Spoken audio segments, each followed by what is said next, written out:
ভুতুড়ে বাড়ি। এক রাতে রাহুল এবং তার বন্ধুরা সিদ্ধান্ত নিল একটি পুরনো অ্যাবেন্ডন্ড বাড়ি দেখতে যাবে। বাড়িটি শহরের এক প্রান্তে অবস্থিত এবং বহুদিন ধরে কেউ সেখানে যায়নি।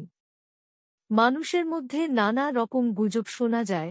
কেউ বলে বাড়িতে ভূত আছে, আবার কেউ বলে সেখানে অদ্ভুত কিছু ঘটছে। রাহুল এবং তার বন্ধুরা এগুলো শুনে মজা নিতে চেয়েছিল।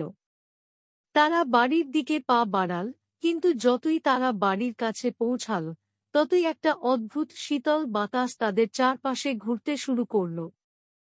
বাড়ির দরজা খোলা ছিল, তারা যেন ভেতরে ঢুকতেই চেয়েছিল। ভেতরে ঢুকতেই তারা দেখতে পেল সবকিছু অন্ধকারে ঢাকা, শুধুমাত্র একটা পুরনো সোফা এবং কিছু ভাঙা আসবাবপত্র পড়ে আছে। হঠাৎ রাহুলের ফোনের স্ক্রিনে এক অদ্ভুত শব্দ আসল, যা শুনে সে তাড়াতাড়ি ফোন বন্ধ করল।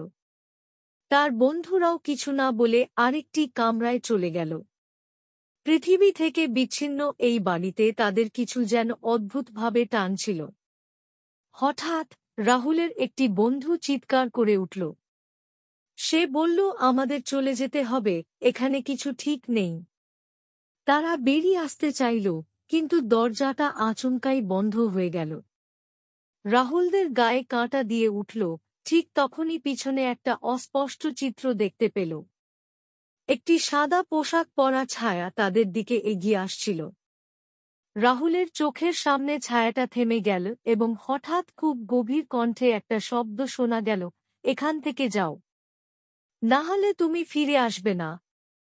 পাওয়ার ঝাঁকুনিতে তারা সবাই একে অপরকে ধরে দৌড়ে বাড়ি থেকে বেরিয়ে এলো। কিন্তু বাড়ি থেকে বের হওয়ার পরও তাদের মনে হচ্ছিল যেন তাদের পিছনে কিছু রয়েছে, যারা এখনও তাদের খুঁজছে। সেই রাতের পর রাহুল এবং তার বন্ধুরা আর কখনো সেই বাড়ির দিকে ফিরে তাকায়নি। তারপর থেকে রাহুল এবং তার বন্ধুরা সেই রাতে ঘটে যাওয়া ঘটনা নিয়ে আর কোনো কথা বলল না। কিন্তু রাহুলের মনে একটা অদ্ভুত দুঃস্বপ্নের মতো অনুভূতি ছিল, যেন কিছু ভুলে গেছেন তারা। কয়েক সপ্তাহ পর রাহুলের একটি বন্ধুর কাছ থেকে ফোন এল। তুই জানিস কি, তোর ফোনের স্ক্রিনেও কিছু দেখেছিলাম আমি, সেই ছায়ার মতো কিছু। আমি আর কিছু বললাম না, কিন্তু মনে হচ্ছিল কিছু ঘটে যাওয়ার আগে আমরা যেন কিছু ভুলে যাচ্ছিলাম।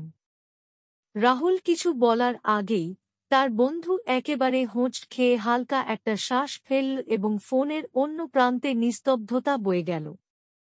রাহুল তার বন্ধুদের সাথে আর কখনো কথা বলেনি, কারণ মনে হচ্ছিল সেই বাড়ি যেখানে তারা গিয়েছিল তাদেরকে কখনো ছাড়বে না।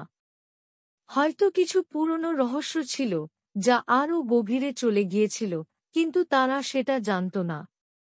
কিছুদিন পর সেখানকার বাড়িটি আবার পুরনো রূপে ফিরে গেল। সেই বাড়ির দরজা এখন বন্ধ ছিল, কিন্তু মাঝে মাঝে কেউ কেউ দাবি করত রাতে সেখান থেকে হাসির আওয়াজ ভেসে আসত। কেউ যদি বাড়ির পাশ দিয়ে যেত, তাদের কানে আসত সেই সাদা পোশাক পরা ছায়ার পায়ের শব্দ। এখন সেই বাড়ি শহরের মধ্যে এক ধরনের ভূতের বাড়ি হিসেবে পরিচিত। যারা গিয়েছিল তারা জানত এই বাড়ি একদিন তাদের টেনে নেবে, ফিরে আসবে। এবং সেটাই ঘটেছিল।